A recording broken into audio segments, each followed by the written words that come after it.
Hi, I'm William Henderson. And I'm B. McGraw. And this is the Unjerked Podcast. We are going to continue with part 2 of our series on urban design. And then finally, well, actually not finally, we have like 5 other things to talk about. We have a lot of other things. So vehicular accidents. So I think this is very important. So here's something that's kind of interesting. So there's 2 types of locations that have a lot of accidents. So this is from, so it says census study of fatal car-to-car intersection crashes in Sweden involving modern vehicles. So it says here that according to U.S., European, and global statistics, intersection-related crashes with fatal outcomes represent approximately 20% of all traffic fatalities. So 20% of all fatalities related to cars happens at intersections, which is a pretty big number, considering how little, a relatively small percent of your time is spent crossing intersections. It says all modern car-to-car crashes with a fatal outcome occurring at Swedish intersections from 2000 to 2009 were side impacts. So side impacts are much more deadly. And ironically, you're more likely to be in a side impact if you're not at fault, because usually the person at fault hits something head on. Yeah. So that's kind of like a sort of darkly ironic twist, is that the person at fault is more likely to survive often in traffic accidents. So that's interesting, intersections, and it kind of makes sense because you have a lot of conflicts in terms of cars going one way, cars going another direction, people crossing the street. There's a lot of a lot of that stuff happening. And then another interesting thing. So this is from a think tank called the Insurance Institute for Highway Safety. I'm assuming it's affiliated with the insurance industry. But it says here, where crashes occur. So this is a table about halfway down the page. And it says rural urban total. So in rural areas, interstates are 12% of deaths, arterials 24%, collectors 44%, local 19, total 100. And then in urban areas, interstate 19, arterial 60, collector 11, local 9. And then the total numbers are kind of in between those two, obviously. But the interesting thing, I don't really know what the difference is between an arterial road and a collector road. But they're both like intermediate sized roads. But I guess the point that this data shows is that like highways and local neighborhood roads are both less likely to cause fatal accidents, whereas that sort of medium sized road, the sort of arterial type road, is more likely to cause fatal accidents. So that's a sort of interesting thing right there. So if you want to reduce, I think if you continue the metaphor, it looks like a collector road would be a capillary road, while an arterial road does have a lot more volume. It could be. So, okay, so how do you reduce traffic fatality? So you obviously should focus on intersections and focus on sort of arterial roads. And so when it comes to intersections, so there's this paper, it says evaluation of raised safety platforms on road safety performance. And this is from the paper Sustainability. But it says a raised safety platform is basically a road platform that's at a higher level than the rest of the road. So it could be a crosswalk or it could be an intersection. And it does 2 things. So one, it basically is a giant speed bump, right? But number 2, it basically makes the intersection or the crosswalk, it basically mentally turns it into part of the sidewalk. Whereas if you're, at a normal intersection, then the intersection is part of the road. And so when you elevate the intersection such that it's at the same level as the sidewalk, then it mentally kind of like feels like the sidewalk. And so this research says statistically significant and meaningful reductions in speeds were observed A 15.6% reduction in the central tendency of speed was found overall. And it says the change in speed corresponded to an estimated aggregate level injurious crash reduction benefit of around 26%, and reduction in likelihood of serious injury given a crash of between 38 to 57%. And so basically raised intersections and raised crosswalks are a very good design. So when I was in Iceland this a few weeks ago for vacation, and we had a car there, and just about every single intersection was raised, and almost all of the crosswalks were raised, and it definitely slowed me down a lot. And I'll have to say, as an American, I didn't like being told what to do. Yeah. So next is a they also had almost no stop signs. It was all yield signs. Interesting. Yeah. Even on like the 4-way intersections, they were all yield. Like that part. Next is a Bloomberg article that basically talks about daylighting of intersections. What does that mean? So daylighting is essentially where you take the sort of like sides of the road that are closest to the intersection, and you basically like block them off from like parking or from any other use, essentially. So when you I'll find a picture of daylighting, intersection daylighting. But basically, you take like the corners closest, the corners of the road closest to the intersection. You basically like either put bollards there or you put like paint there to basically say like you can't park here. And the reason it's useful is because if you have cars like right by the intersection parked, they block people. Yeah. Well, it blocks your view. So if you're driving, like you can't see anything. I think really generally you're not supposed to park that close to a stop sign in most places. But they don't put stuff there to tell you you're not supposed to. Yeah, so most big cities implement this. So they have paint or they have plastic bollards, or they'll put like a bike rack there. So they'll like make the sidewalk jut out a little bit. And so basically, this is like a very important design that really reduces, and it's very cheap too. But when you look at like a less resource city, a lot of times they won't even bother with this type of thing. So it kind of depends on the area, but it's very cheap to do. Next is roundabouts. So this paper says crash analysis of roundabouts at high-speed rural intersections. And this is from Transportation Research Record, Journal of the Transportation Research Board.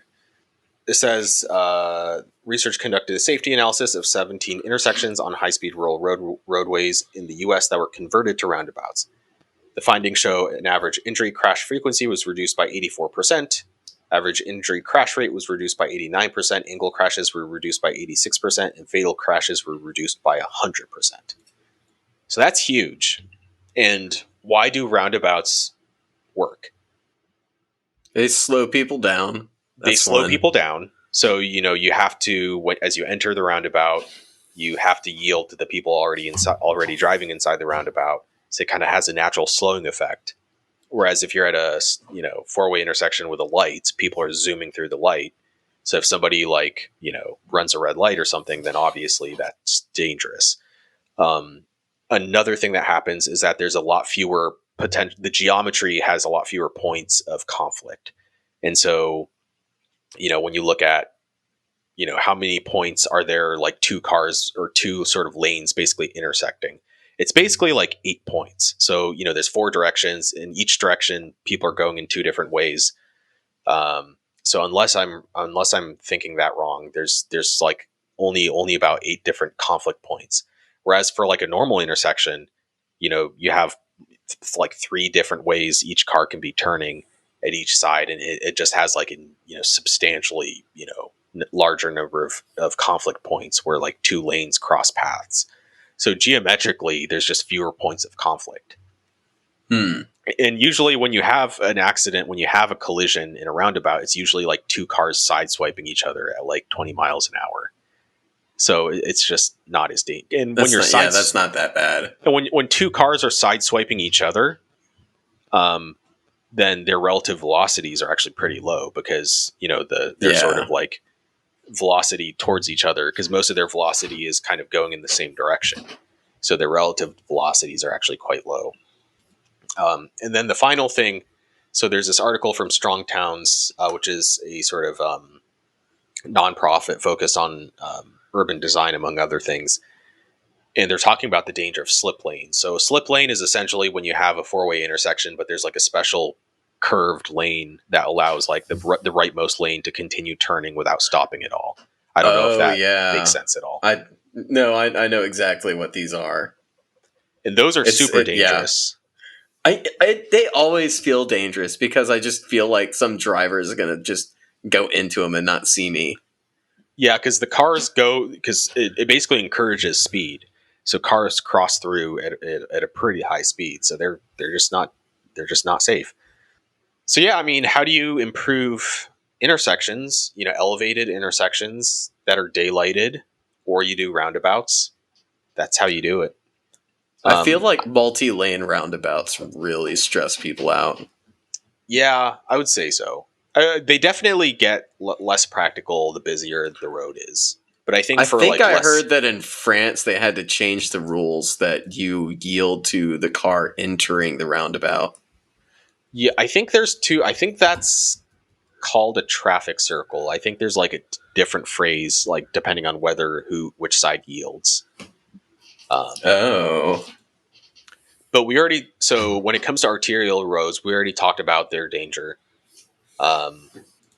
And also there's a couple other articles.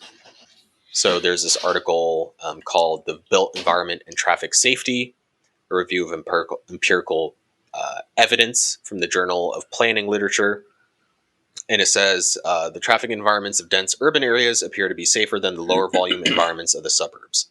The reason is many fewer miles are driven on a per capita basis. As we said before, driving is done at lower speeds that are less likely to produce fatal crashes. So speed kills because, you know, energy is 1/2 mass velocity squared, right? I think. Yeah, that philosophy is squared. Yeah, so when you double velocity, energy quadruples, right? So if you're driving fast, like that's how people die. And then it says, second, at least in dense urban areas, less forgiving design treatments such as narrow lanes, traffic calming measures, and street trees close to the roadway appear to enhance a roadway safety performance when compared to more conventional roadway designs.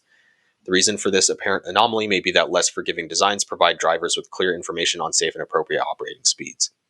So ironically enough, when you make a road less forgiving, where like if you mess up a little bit, you'll like hit something, people end up driving more safely.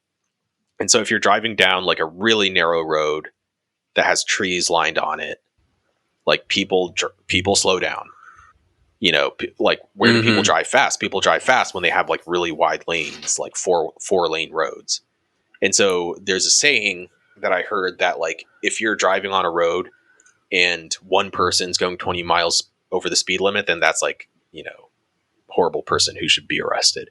But like if everybody's going 20 miles over the speed limit, then either the speed limit's wrong or you designed the road wrong, you know? And so people tend to kind of like follow a certain pattern when it comes to the environment of, you know, certain street design. And then when you look at this other paper, Safe Urban Forum, revisiting the relationship between community design and traffic safety in the Journal of the American Planning Association, it says here that this is kind of related to arterial roads. It says, while disconnecting local street networks and relocating non-residential uses to arterial thoroughfares can reduce neighborhood traffic volumes, this does not appear to improve safety, but rather substitutes one set of safety problems for another.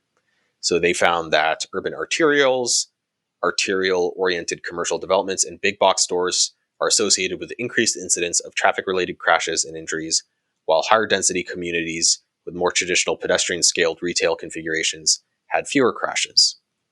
So again, this is the conversation we've had last time about Strodes. So, an arterial road should be a road. It should be a way to get from A to B. It shouldn't really have anything on the side. It should just be a road, right? Maybe some like trees or like, some like wildlife or whatever on the sides. But like, really, it's honestly a bad idea to line an arterial road with like a ton of stores, which is what most parts of the country do. You'll have an arterial road, and you'll have like a giant Lowe's hardware store, and you'll have like McDonald's, and you'll have like a Home Depot or like a Target or whatever. And that's just like not a good design, because you have cars going at really high speeds, tons of intersections, not a safe place to walk, etc. Oh yeah, and then the turn lanes, just use at your own risk. Yeah. Couple other papers. So there's the planning profession and pedestrian safety lessons from Orlando, from the Association of Collegiate Schools of Planning.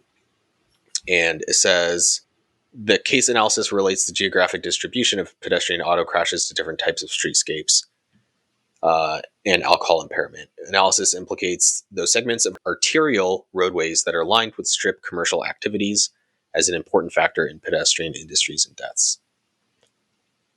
Problems are worsened when strip commercial activities include establishments selling or serving alcohol, which is honestly a lot of strip malls have tons of Applebee's that sell booze and stuff. Yeah. Another paper, relationship between community design and crashes involving older drivers and pedestrians. And this is from the Association of Collegiate Schools of Planning again. And it says, intersections, strip commercial establishments, big box stores, and arterial thoroughfares were associated with increases in crashes involving older motorists, while big box stores and arterials increased crashes for older pedestrians. And there's another article, but I think you get the point. Like this, it's just Strodes, which are often mandated by zoning laws. They basically purposely put commercial activity on these arterial roads. It's really, really bad for you, because tons of people die in accidents in those types of environments. So it's just a horrible design. And unfortunately, a lot of cities haven't really learned their lesson, which is too bad. There's another paper. Too bad. People don't talk about Strodes that much either. Yeah, I think that is the picture that comes up whenever someone wants to make like a quote unquote urban hell photo. They'll just like take a picture of a Strode. Well, there's a former British politician named Rory Stewart, who's like used to be part of the Tory party, but he left a long time ago. But he actually ran for mayor of London, but he was talking about how like one of the big things he did was like talk about trees and the value of trees and like how much trees can improve London, and like just nobody cared. It's just like it's just like not an election winner to talk about trees, Yeah, I mean also with Strodes, because it's I don't know. I feel like we could turn Strode into a slur if we wanted to. I don't know if it would catch on. Maybe it should. So we've talked about impact of urban form and street infrastructure on pedestrian motorist collisions, from the International Journal of Injury Control and Safety Promotion. And this is based in Atlanta, interestingly enough. It looks at Atlanta's sprawling motorist-oriented layout and Boston's compact pedestrian-oriented layout. And it says population density and land use diversity impact accident rates, but also the presence of crosswalks and street configurations play a crucial role, of course. Urban sprawl, there's another paper, Urban Sprawl is a risk factor in motor vehicle crashes, from Urban Studies, Engineering, Environmental Science. And it says that sprawl is associated with significantly higher direct and indirect effects on fatal car crashes. So a lot of the same stuff. And then dedicated bike lanes, there's a paper. So on-road bicycle lane types, roadway characteristics, and risks for bicycle crashes. And it says, this is from Accident Analysis and Prevention. And it says exclusive bicycle lanes reduce bicycle crashes in all settings. So again, well, in the case of bicycles, having dedicated cycling lanes reduces accidents. So that's how you reduce traffic fatalities. Next, we're going to talk about. It's a were you lot going to of say solutions something? there. I said a lot of solutions there. Yeah. Yeah. Jaywalking is, yeah. Atlanta has a lot of jaywalking, and that's. I wonder if it's just from the fact of like if there's not enough crosswalks or not the right type.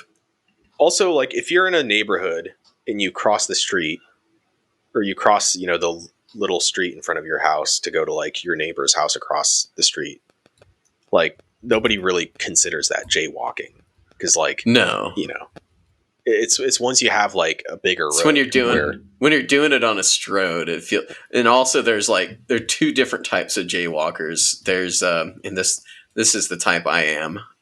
Just funny when you complain about jaywalking. When I'm like, I do that all the time. It's you look both ways and you dart across just in case with enough time. And then there's the people that'll just like leisurely cross and then wait in the middle for an opening. Cars going by. Yeah. And then people who like wear dark clothes and then cross a road like at night. It's just like, dude, my gosh. Like, holy crap, dude. Like, what are you doing? Sometimes I think about that